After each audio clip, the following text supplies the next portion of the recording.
Welcome to Critical Junction episode 18. I'm Mark.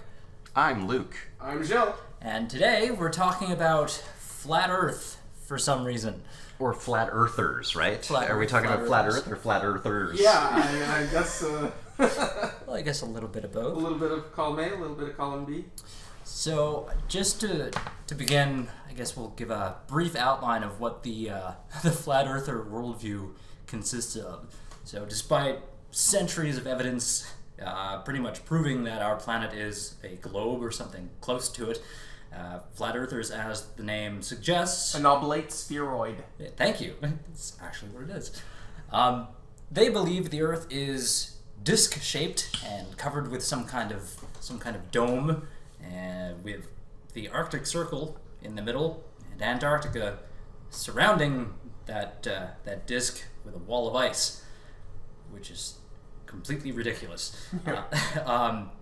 Meanwhile, this disk is floating upward in space, being propelled by dark energy. So there's that. Well, hey, dark matter, I mean, we don't know what that is, right? Could be just floating a bunch of discs out there, kind of thing. Maybe the universe is a flying frisbee, like the shape of it. So, I want to start off with a question, and that would be like, do they believe the same thing about other planets? Are all planets disc-shaped, or is the Earth... Well, hold on, you're assuming case? that they even think that they believe in planets. Yeah. They Do may they? not even believe in planets, I don't know. No, from what I was seeing, most of them don't believe in planets at all. They think everything we see in the sky is basically some type of artificial projection or construction. Or I've seen some of them. Okay, this is the best. Massive light bright. No, seriously, they suggested literally that it was an LED screen. That was... What? The dome was an LED screen, or is an LED screen, some kind of super advanced LED technology, and it's basically just like a TV. That's hilarious Showing- that in a sense they need this high technology to achieve their thought, like their belief sort of thing. Like, that's pretty advanced. Like, wow, Yeah. that's quite the trouble for this massive, light bright technology in the sky. I can't... You guys are just shaking your head. Gilles, by the way, is red-faced when he's talking about this, everyone. He's This pissed. is probably the most infuriating subject that we've done while I've been... Okay, so can while you... I was researching this. So there is a history, though, to the belief in flat Earth. Like, this, it's a thought that started before we knew what what I'm getting at is that it's really just carried along here. The thought of a flat Earth is a lingering archaic thought. Yeah, like, it's pre-Copernican. Like, it's just... Yeah, I don't know if it's necessarily lingering along, or if it's more like an ebb and flow Like a kind of revival thing. kind of... A revival kind of thing. Right. It seems to, looking at the history of flat Earth, someone in the 1950s established the Flat World Society or something like that. Yeah, the like Flat Earth Society. Yeah, and they mentioned it in one of his speeches. Yeah, and they just kind of reactivated in 2009 or something and started accepting new members. I remember hearing about the Flat Earth Society as being the butt of a joke. Like, you would see it on, I don't know, and you would see it mentioned on old sitcoms like Married with Children or whatever. Like, oh my god, the Flat Earth Society, a bunch of losers. Yeah. But I think that brings me to another point, kind of. Ideas like the Flat Earth movement, if you can call it that, I find are very dangerous, especially in today's post-truth kind of era, because it perpetuates the idea that questioning facts is acceptable, and that could be really, really dangerous in certain circumstances. Like, there's one group in Colorado. This article just came out, I think, today. They have a GoFundMe campaign going on to raise $6,000 to put up a billboard along an interstate in Colorado or something, or Oklahoma. I can't remember where it is, but just to get their belief out there and more visible to the general public. And again, that kind of thinking can be quite dangerous. You're perpetuating something that flies in the face of all accepted science. What do you guys think? Well, okay, I don't have a problem with questioning what are deemed facts. In fact, I think this is healthy and also part of science and constant evolutions of the models that we have for science and stuff like that. So I don't see it as being dangerous. It's the mind frame that's coming with it. the questioning. You know, that's where the danger lies. The questioning of facts themselves, I don't think there's a quality to this type of questioning, though. Definitely, I agree with you, Mark. Like, I was thinking, there's way too much like ego involved. There seems to be sort of a trend of elevating the ego, whether it's like social media, where we're supposed to care that somebody had a bowel movement, or that their asparagus was floppy, and we want to see a picture of that. So it seems like it's very much just the idea that people want to invent a deception, and then they invent a deception to then outsmart, you know, to feel like they could see through something, and that there's like a little hit from that, you know. It's like I got my ego hit from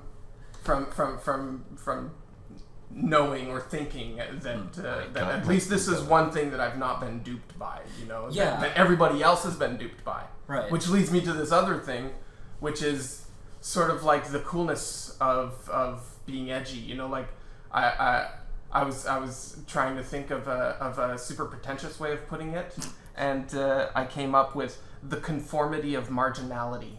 Ooh, huh? That could be a book title. Hey? Huh?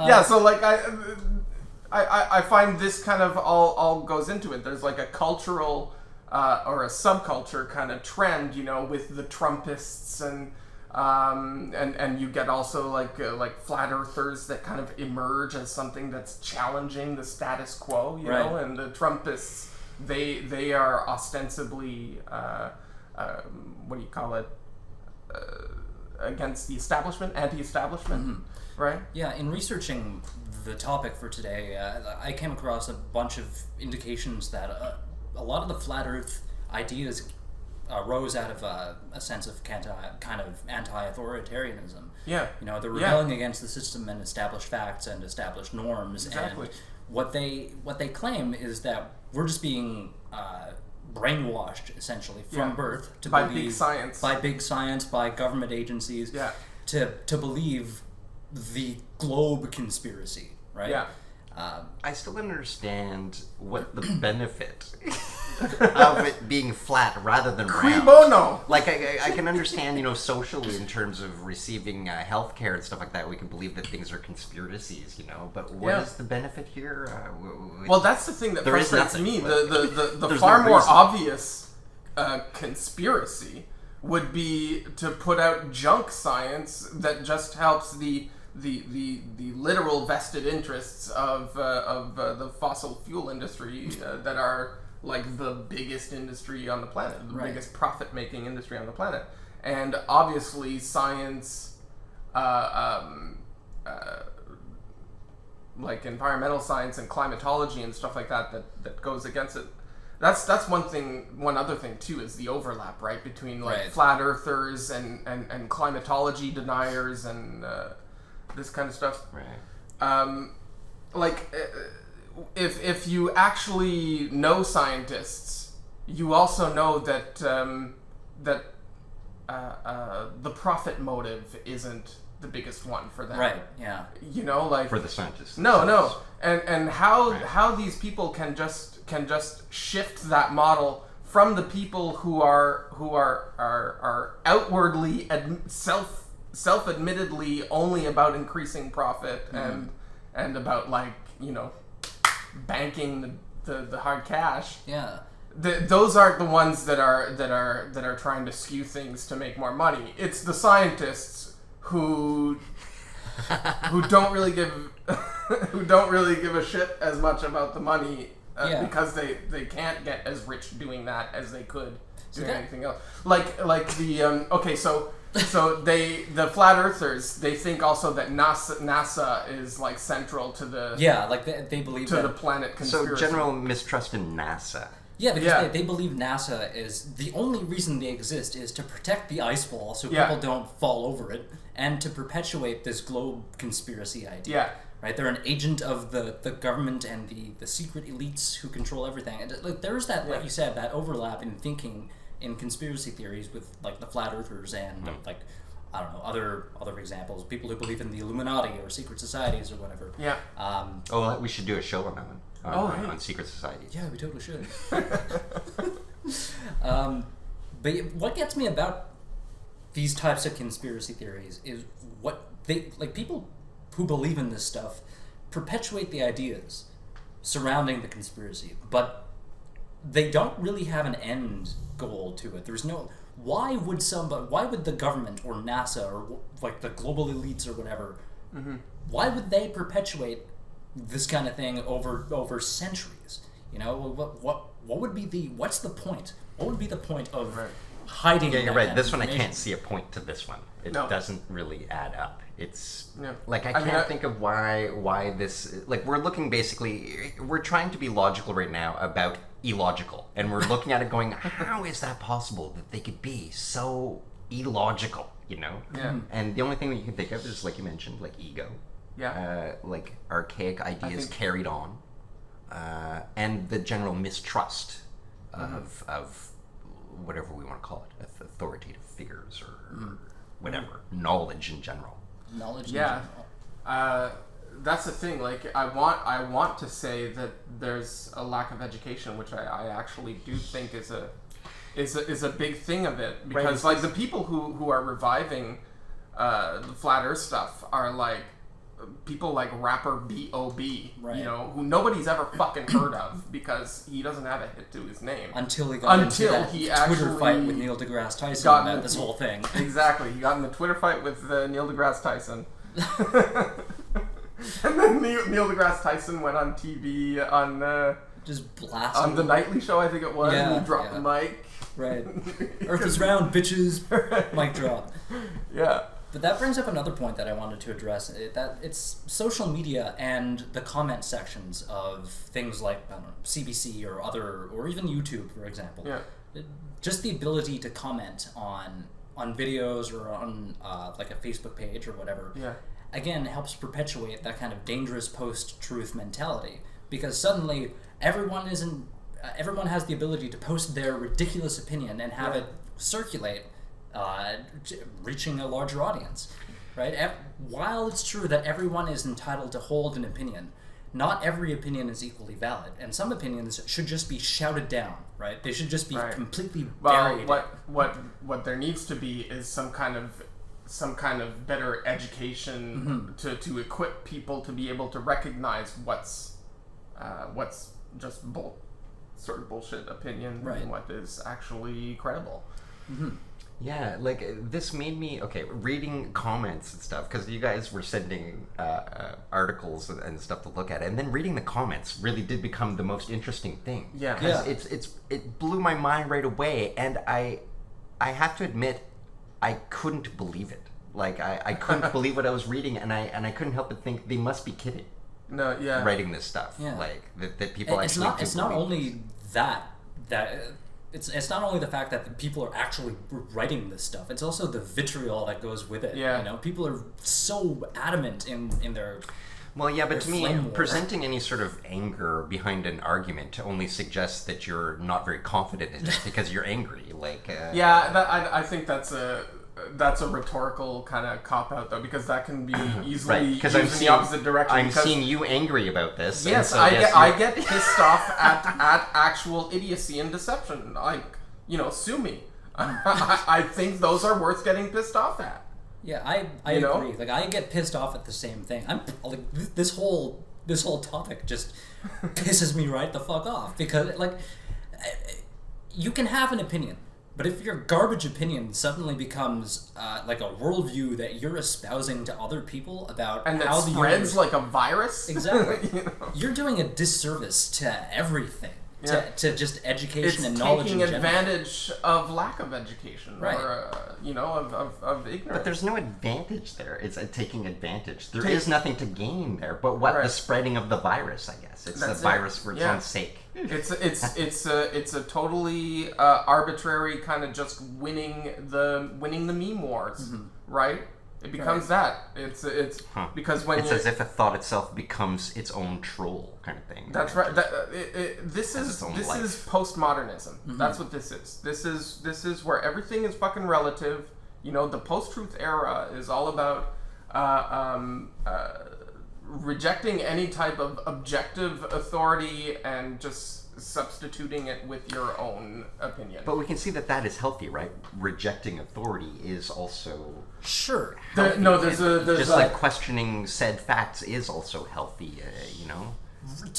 It's not a binary thing, though. It's not rejecting authority. It's being skeptical or discerning about authorities. Right, and there is a reason, is what I guess I'm getting at here. Right? Yeah. There is an unhealthiness in the world today in terms of the relationship between those in power and those not in power and stuff like that. So it makes sense that we would question and be angry, and this is possibly also where this is all coming from. If everyone were, I'm not going to say comfortable, but feeling more complete or whatever, there would be less bullshit out there. Like, in a sense, this is stemming from our incompleteness, right?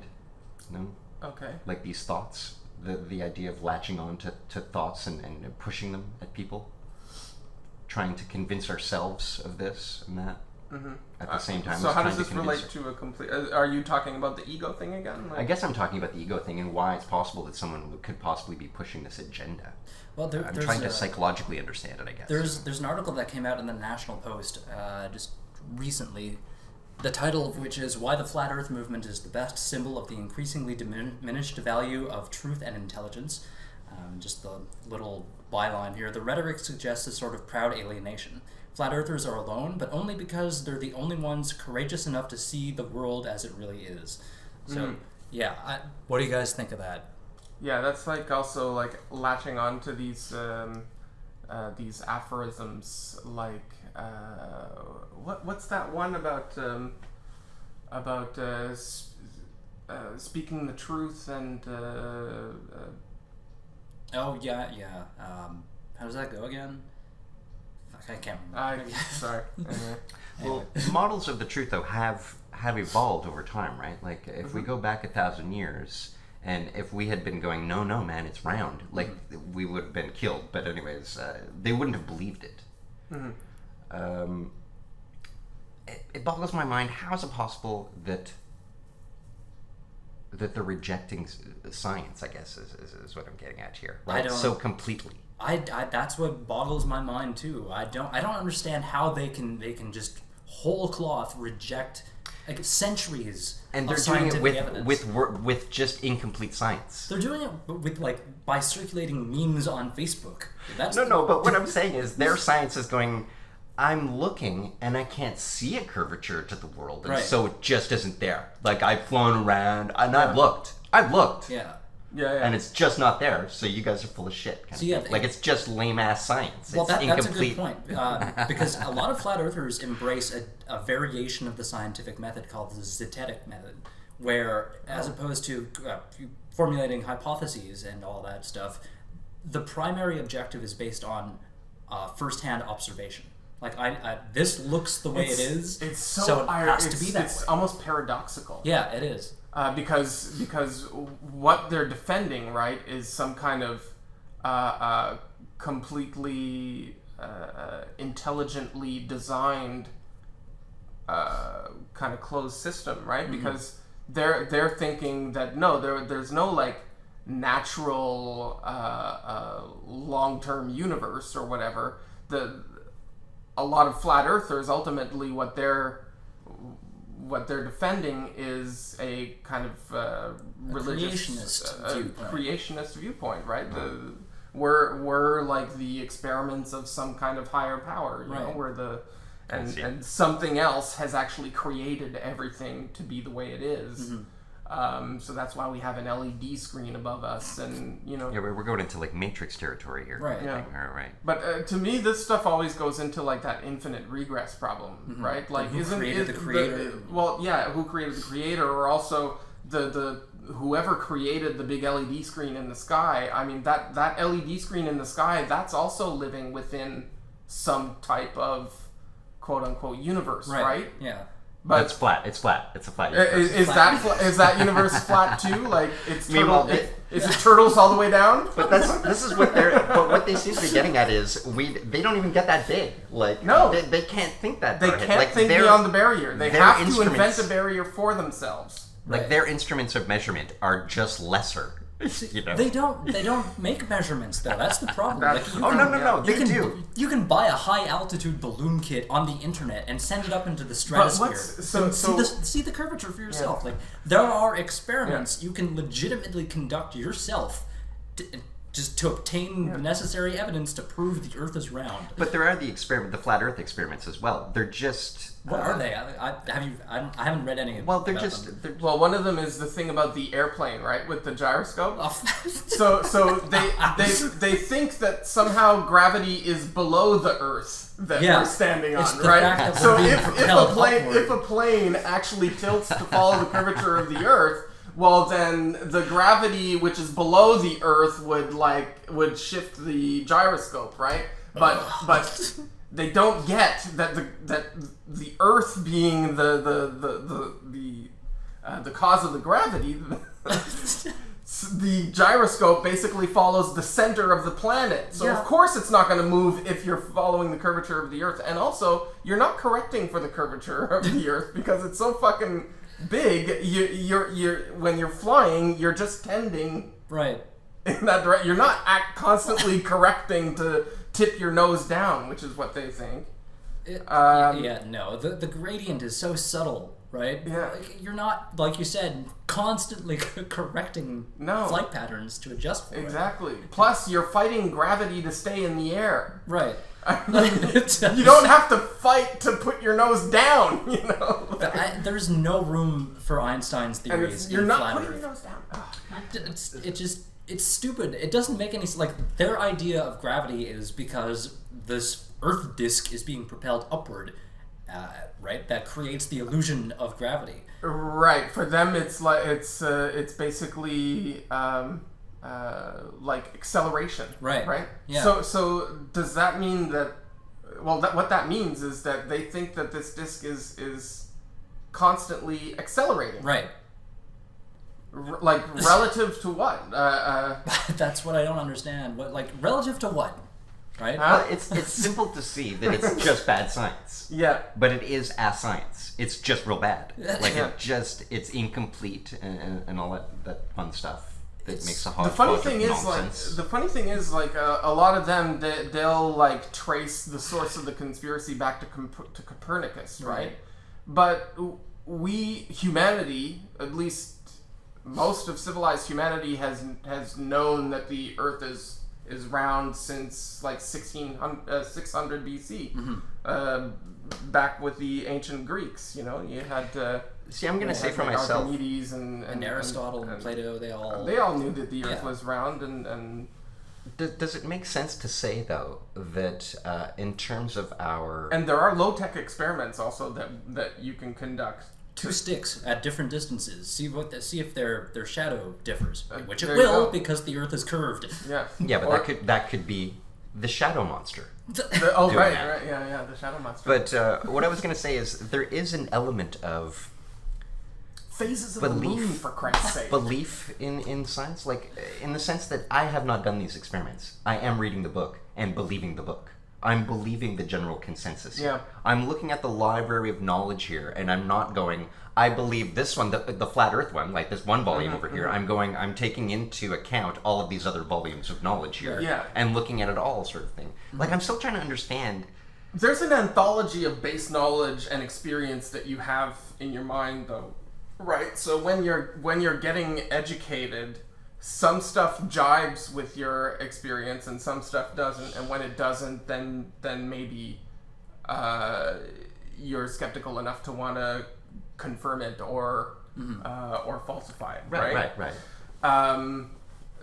So when you're getting taught basic physics and stuff like that, you're given some tools to be able to go out and check stuff for yourself, and some stuff just seems more credible because it actually does jive with some amount of experience that you do have. Well, sure. And some of these you know, like limited bad science observing the experiments can sky, work the as well. movement of the stars, and the phases of the moon, and the winter, the changes of the seasons. You know, and then when you're explained things like axial tilt and the orbit of the planets around the sun.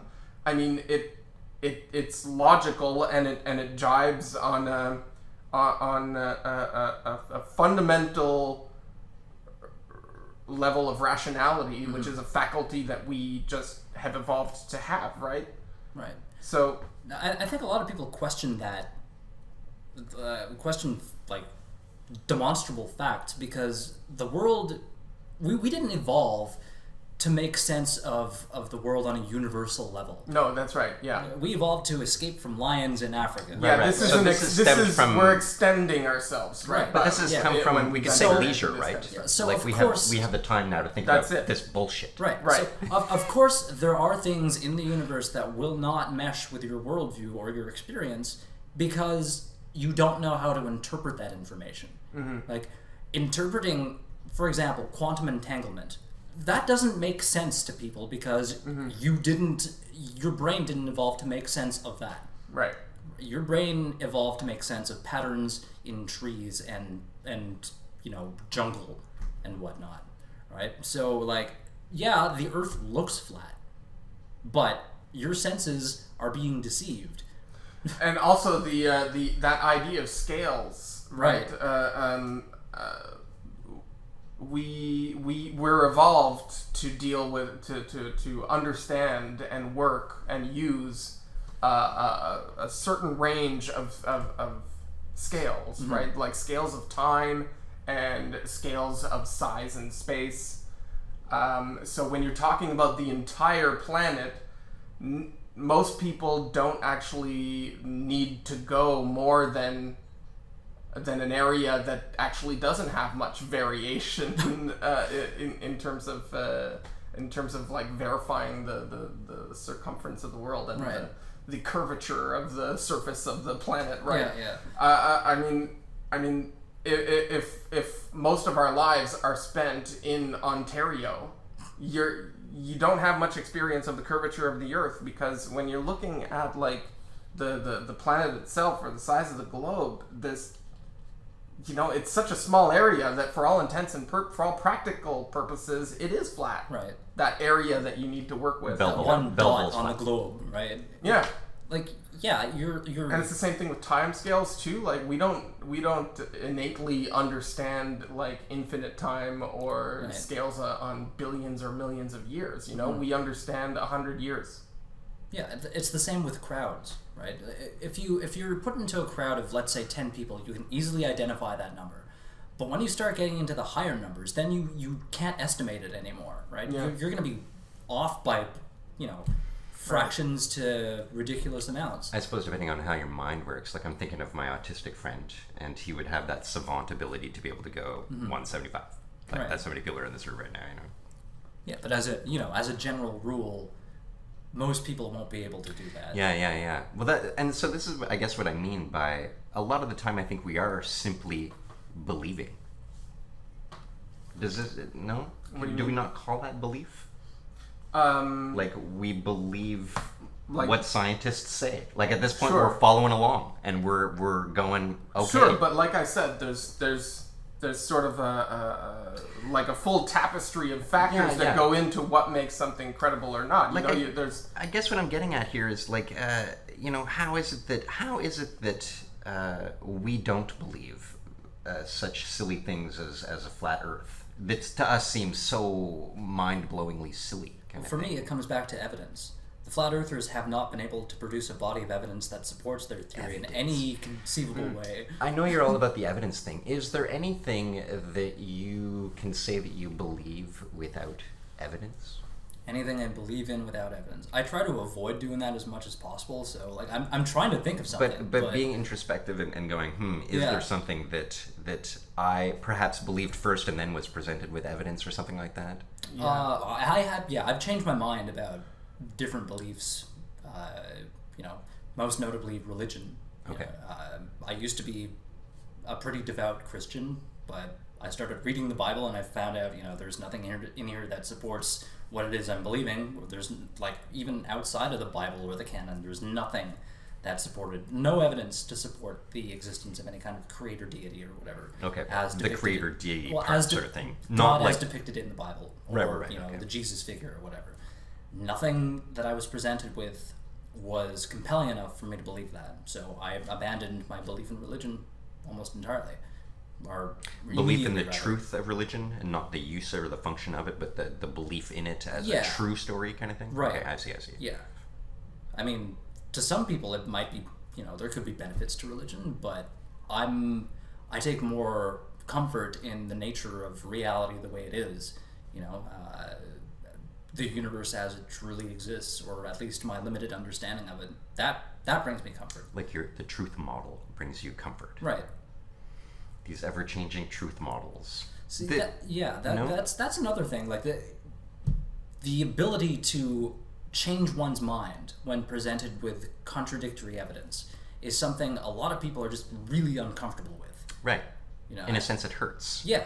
To go, I was wrong, and now there's this other right kind of thing. You shattered my worldview, and that makes me very uncomfortable. Yeah. That's a staple for a lot of people. And I've That's experienced ego again. I've experienced evidence within myself too that for sure, and the ego sends up the wall there, sort of thing. Yeah. That like we can be encountered with new evidences that we can't take in because we're unprepared to do so.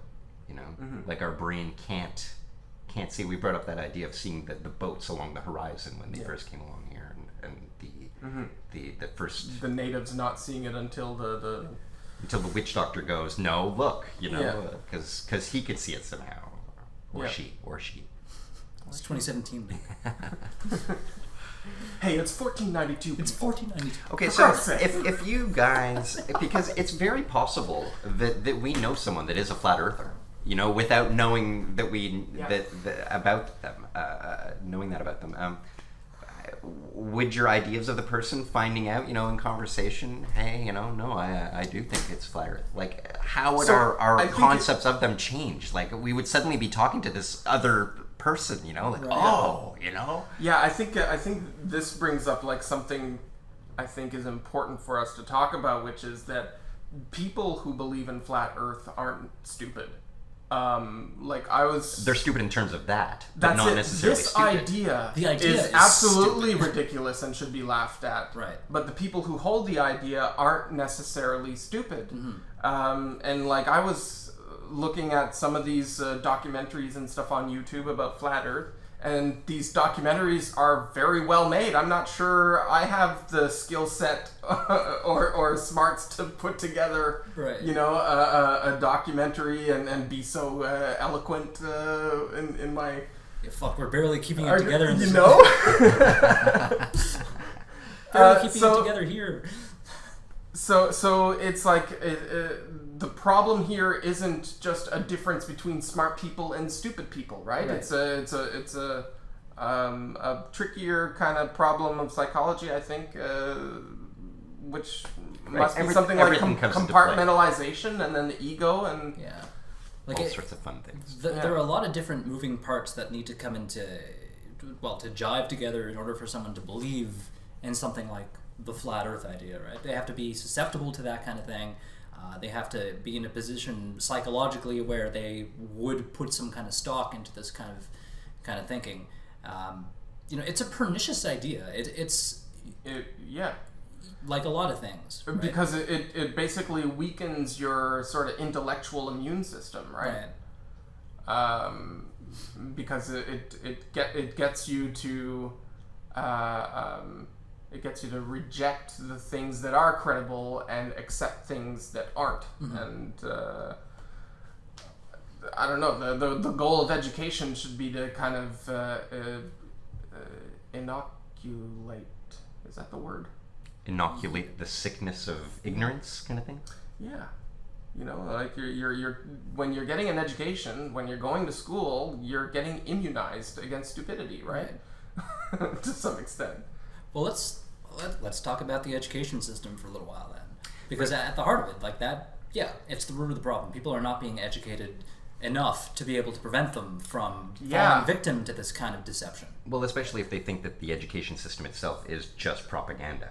Like, And- therefore, and they they've- just they've instantly done reject that, it, yeah. kind of thing, you know? So the problem is we have education systems in North America that have been deteriorating for years and years. So of course that's going to build up mistrust in the institutions, right? So yeah, I mean, if I'm just remembering my own experience of school, I know that we didn't really go into physics until I was in late high school, you know, and a lot of people even drop out of school before they get to that point. You know, elementary school, we talked a little bit about geometry, and it seems to me like that would be a fine time when you're talking about spheres there.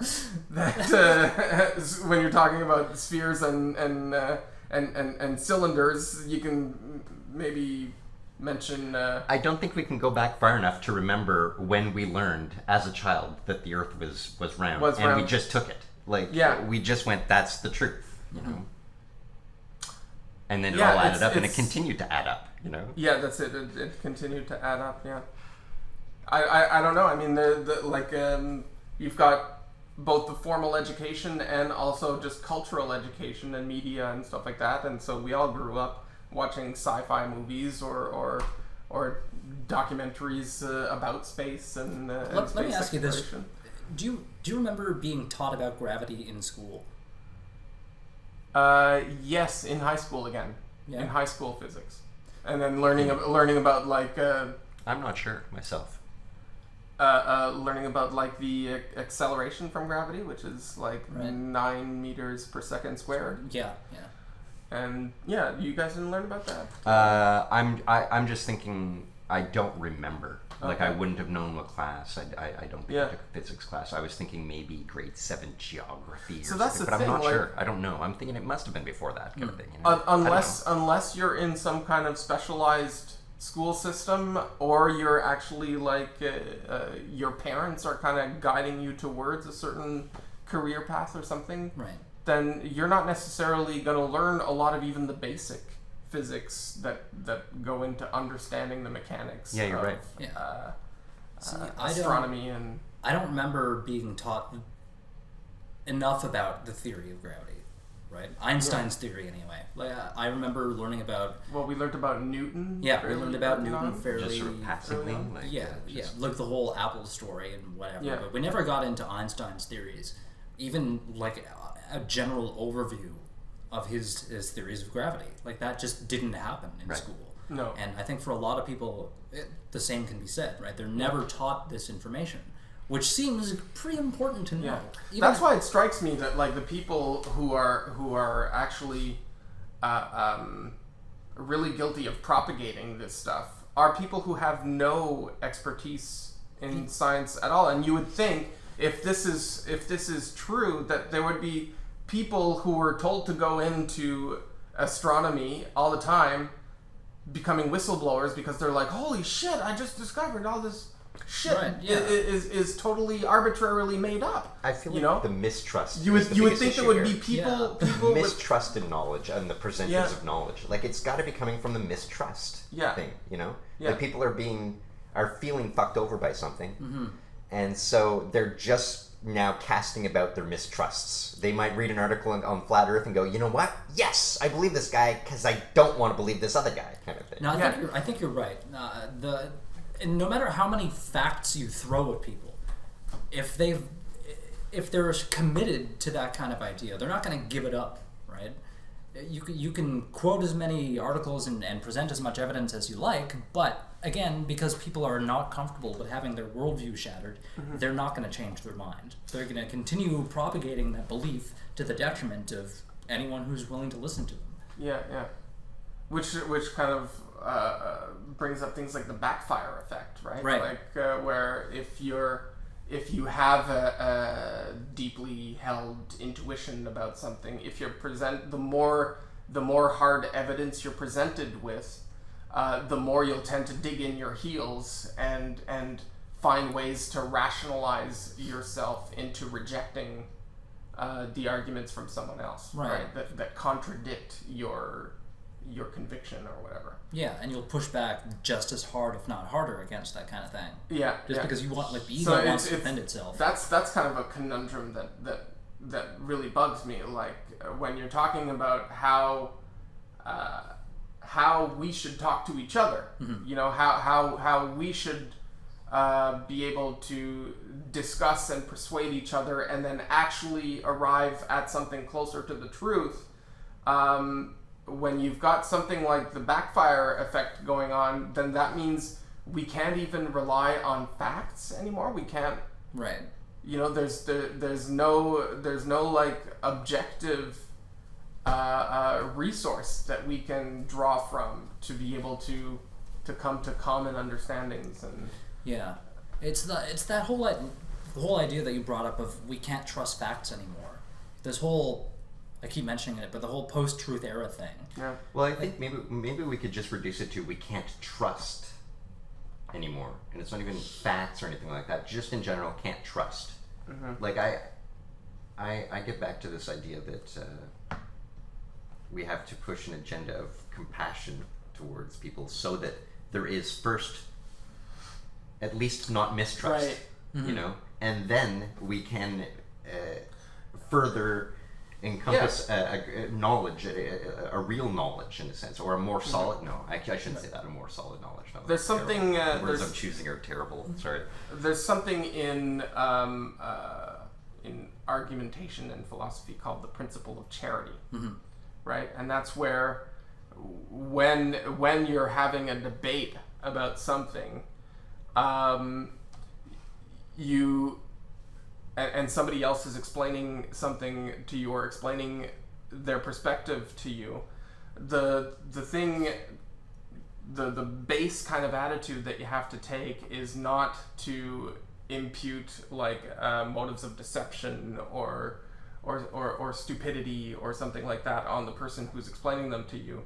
The base attitude is to kind of make yourself bend over backwards to try and understand how that could be the case, you know, to be, or also if they're saying something that sounds like it could be really stupid, think of the best light in which to interpret what they're telling you. That's the principle of charity, right? Right.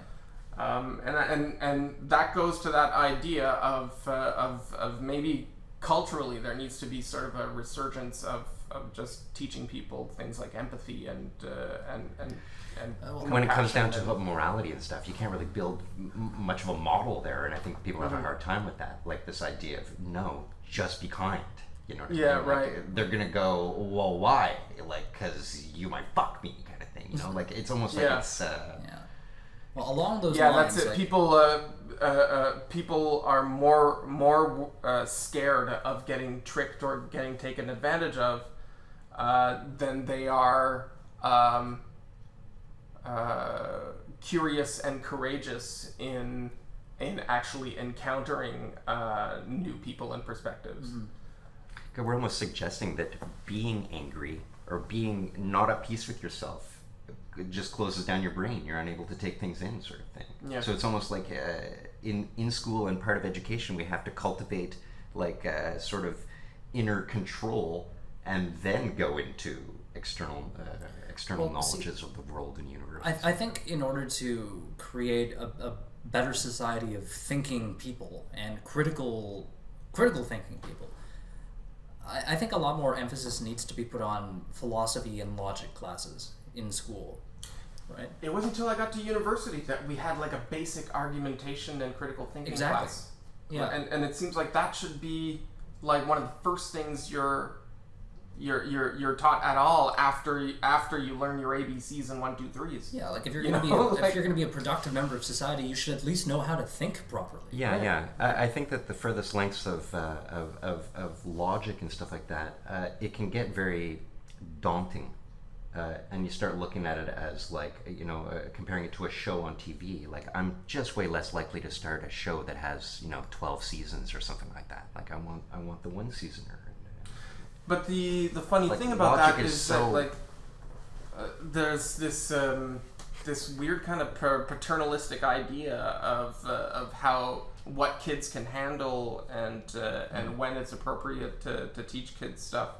And I think the attitude where that's concerned is way too conservative.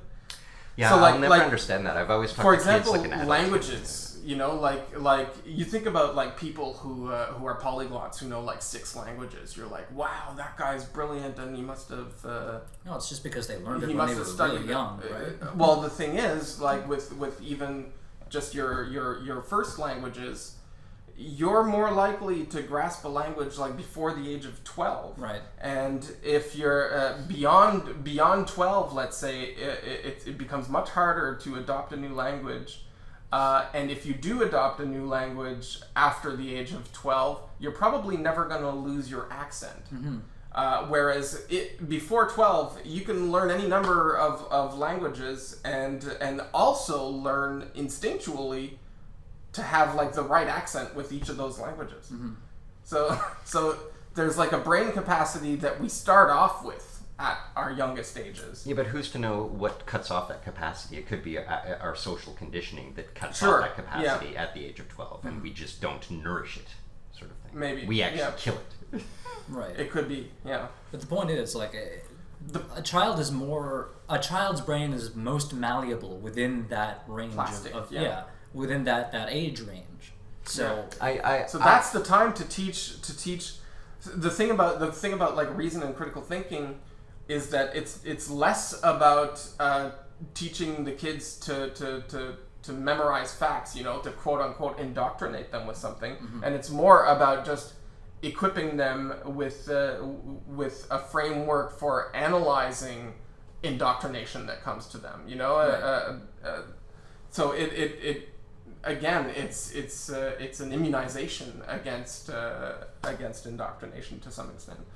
So you should that's a prime candidate for something that you should be presenting to kids or trying to get them to wrap their heads around at a young age.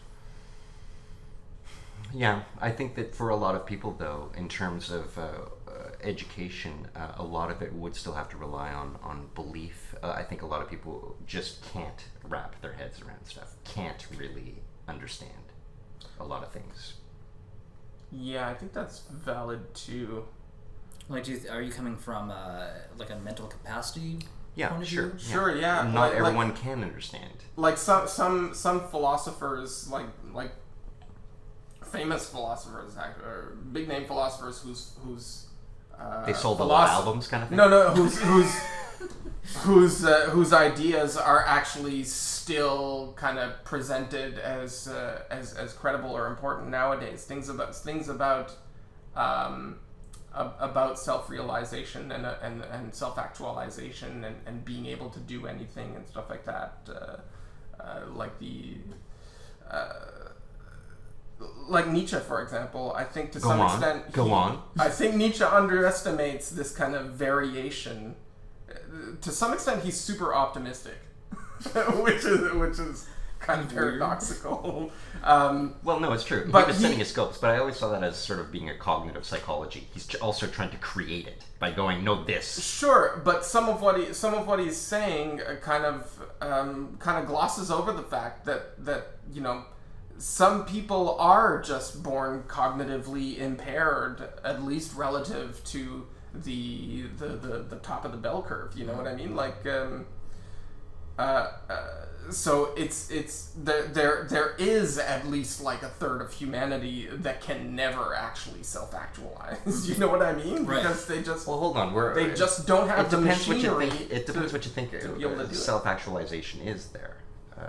Right. No, but I'm thinking specifically about a certain type of idea that was put forward about like people being able to do whatever they put their mind to. That kind of Well, idea. here you we know, were like, talking about logic. You can and- do anything you dream of. That kind of thing. Like, no, not really. No, not really. Yeah. Because you can dream of a hell of a lot. You can dream of a hell of a lot. Yeah. But self-actualization, for example, could be the learning to dream properly, so that you're having the appropriate dreams for who you are, so that when you do dream, you can then fulfill it. That would be part of Okay, that's self-actualization. interesting, Yeah. But anyway, yeah. So if you had to name, while we're on the topic of, education and whatnot, if you had to name like one either philosophy or science book that you would consider to be mandatory reading, what would it be? Jeez, one? What? One, your main. Do you want to go top 5? Any ideas? What are we talking about? Like, what subject here are we going with, or just in general? Like, you're talking like in general. What do you think should be mandatory reading for school, kind of thing? Yeah, like I think A Brief History of Time would be a good one.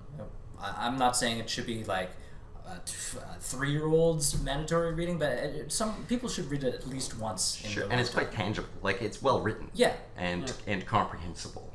To a point. It kind of gets more and more involved as it goes along, and people would drop off, I'm sure.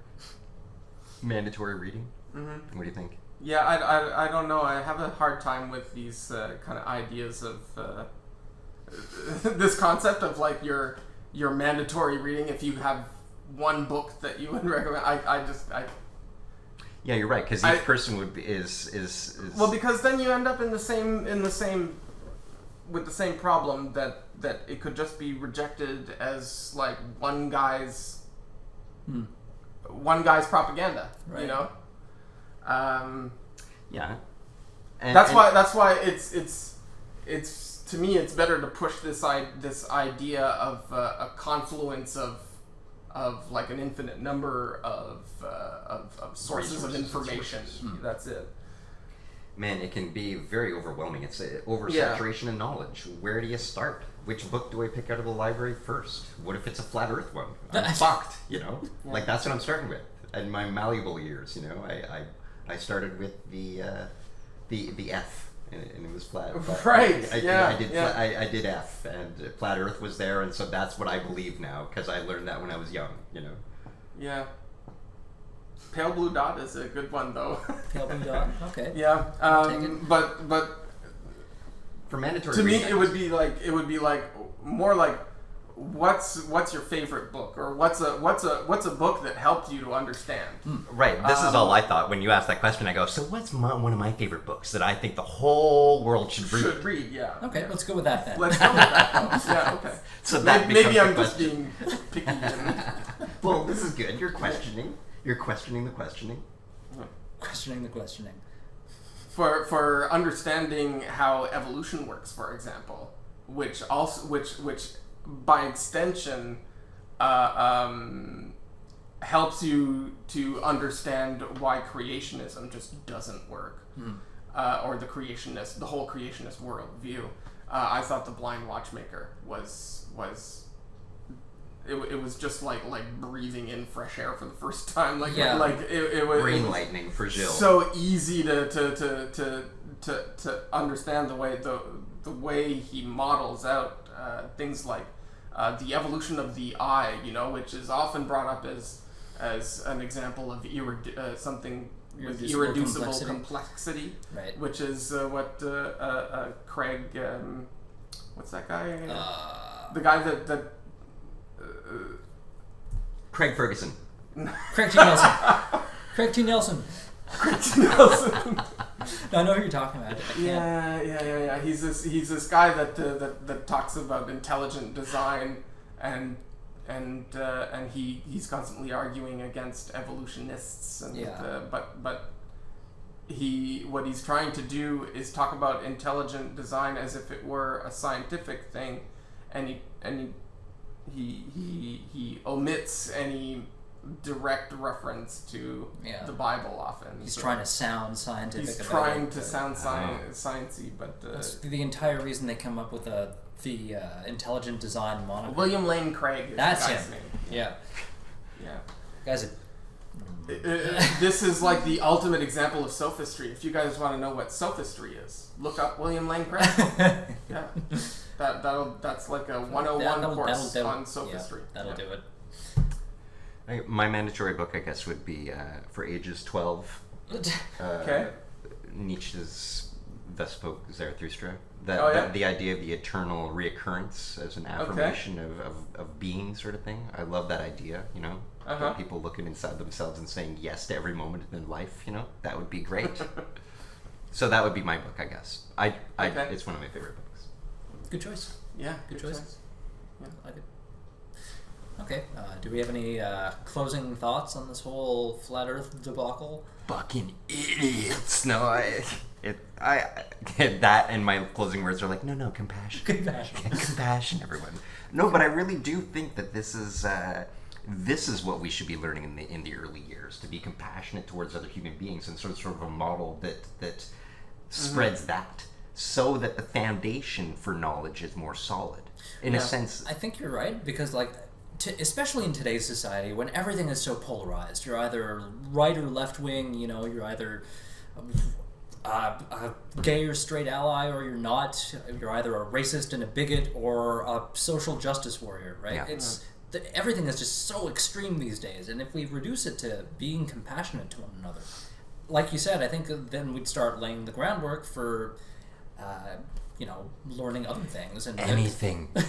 Something that's not an amoebus blob of garbage, you know what I mean? Because that is what the Earth has become, it seems. Like, that's what we're making of things, right? Like, we're not, like, when we're all going to work and shit, we're not fucking doing anything good. I mean, some of us maybe, you know? I'm thinking of my nursing friends, that type of thing, you know what I mean? But really, most of our jobs are just making garbage or destroying the world in some way, you know what I mean? Like, it's fucking terrible times. Right. And none of us like each other, you know. Yeah, I hate you guys. You guys suck. I don't know. Yeah. That's a good point. Jill, any closing thoughts? Closing thoughts? No. Get your anger out. Come on, Jill. This one, like, because it's like I want our listeners to understand that Jill is speaking here with like a red-faced anger on this subject. Like you got angry, like you got pissed. You could see it, kind of thing. You know? Yes, like it upsets you. Well, it's. I've seen you get this way about the psychic thing.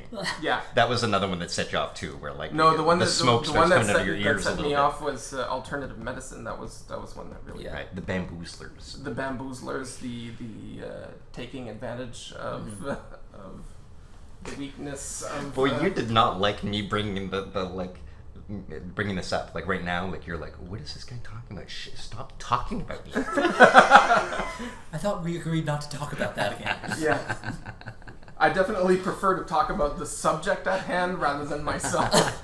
But no, it is a subject that really pisses me off, just because being a staunch supporter of science and the scientific method, this just bothers the fuck out of me. Yeah, it's scary, I guess. It's scary stupid. Yeah, it's scary stupid. But again, like you said, Jill, it isn't the people who believe this who are stupid necessarily. It's the idea itself. Mm-hmm. This idea that we're in a domed disk being propelled upward through space by dark energy, and Antarctica is a giant ice wall a la Game of Thrones.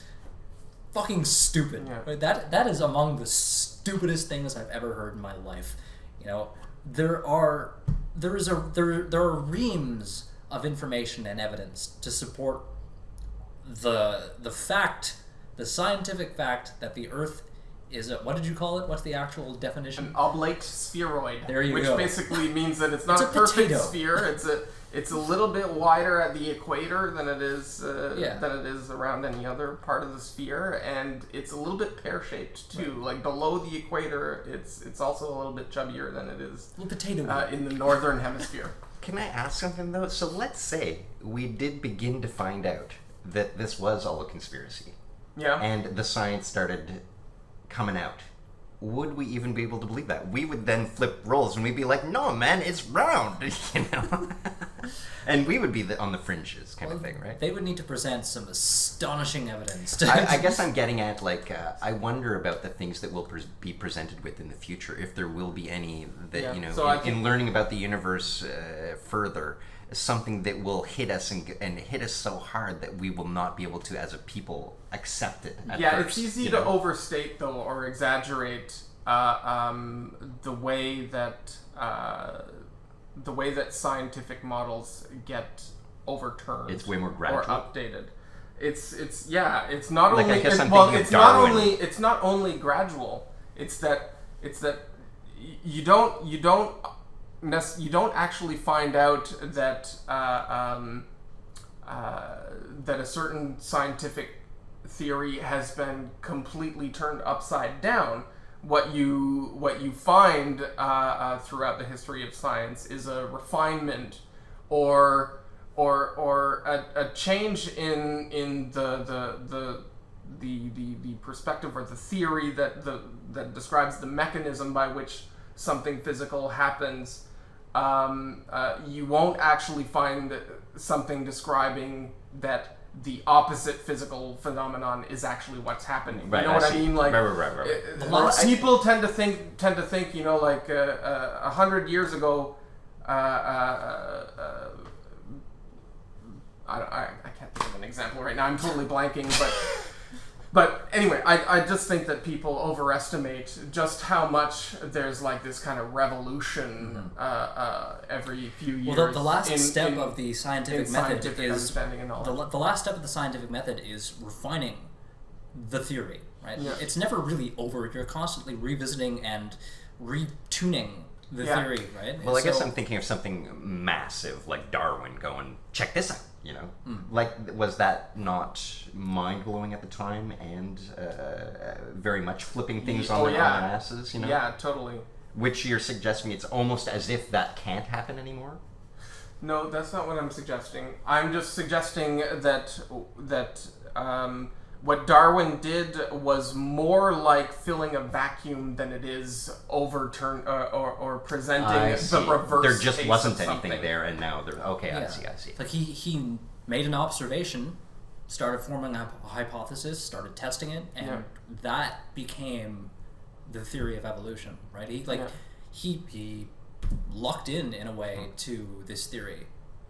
So in a sense, it's not a whittling away of truth. It's actually adding. It's reshaping. It's more like adding little specks of clay to a ball of clay that just gets bigger and bigger. A ball, not a flat disc. And that ball of clay is our sphere of knowledge, and it grows and grows. Not a flat disc of knowledge, a sphere of knowledge. There you go. Have you guys seen that meme that went around a little while ago? Like, the Flat Earth Society has members all around the globe. Oh, yeah. And this It's one nice to be part commenter- of things, eh? One commenter, maybe you should read that again. That's hilarious. Yeah, well, that suggests something else that to some extent the flat Earth conviction it can be compartmentalized as something other than an actual sort of sincere or earnest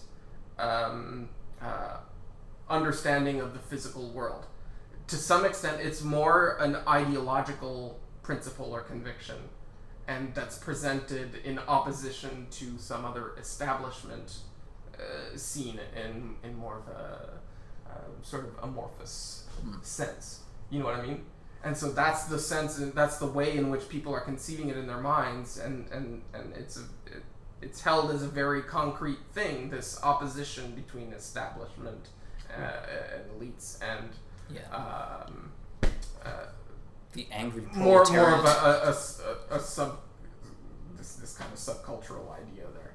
Do you think we're going to see a surge of other anti-establishment movements like Flat Earth? Well, we are. I think like I was saying earlier about the overlap. I think this is actually we've only seen Flat Earth kind of resurface as like an idea that we would even think to mention in this podcast.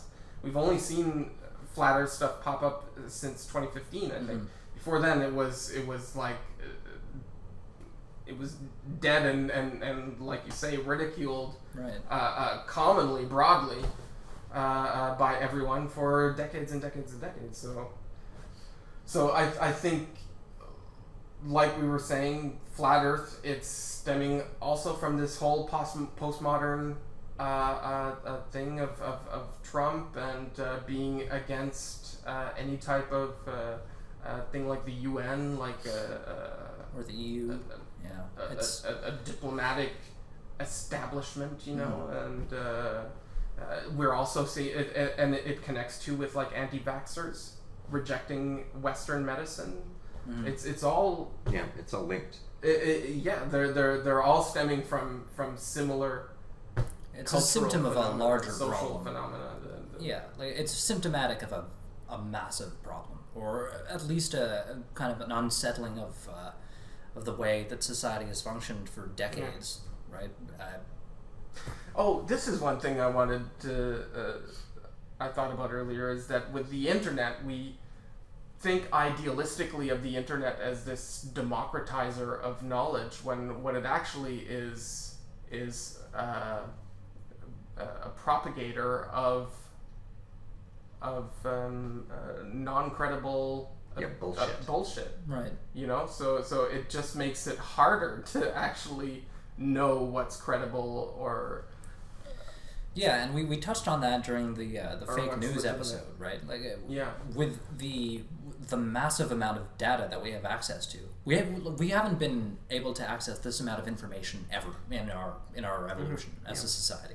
Suddenly, we have the internet, and anyone can put anything up online, right? So it's like we're all living inside a giant gish gallop, right?